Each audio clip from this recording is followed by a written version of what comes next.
Hello, everyone. Welcome back to Health 110. This week we are in chapter 13. So we're switching gears from these diseases and infections that can be spread to now these conditions, these chronic conditions that aren't spread from person to person.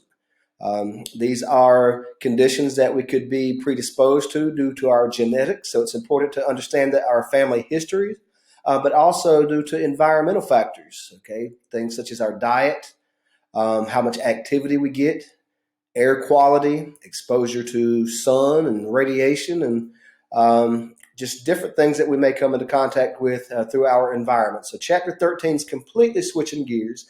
I do want us to understand something, though, and I've kind of hit or introduced it there, but I think sometimes we feel like because these aren't communicable, there's nothing that we can do to prevent it. Or if our family has a history of diabetes or cardiovascular disease, and I'm just predestined to get it. And the reality is, right, you have a greater likelihood if your family history includes these conditions. So it's critically important that you take the steps now through proper diet, through proper exercise, through stress management, through rest. So notice I didn't just say diet and exercise. The stress management component is so important.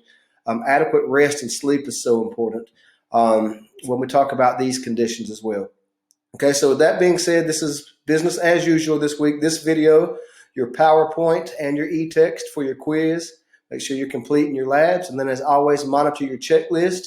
I don't know if you guys have noticed it. I know at least at my school and in the community, there seems to be a lot of flu and RSV and even some COVID coming back up, just general sickness. Remember, we don't have to be in the middle of the pandemic to take the lessons that we learned from the pandemic.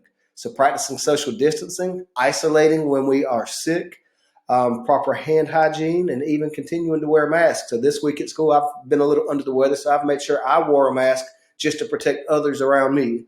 Didn't have a fever, and so I thought it was okay to be out, but just taking that extra step to protect everyone else. Okay, have a great week, and as always, I'm just an email away. Y'all, we only have 2 more chapters in the book to complete, and then the final exam, and that's it. So the semester's really winding on down. Take care.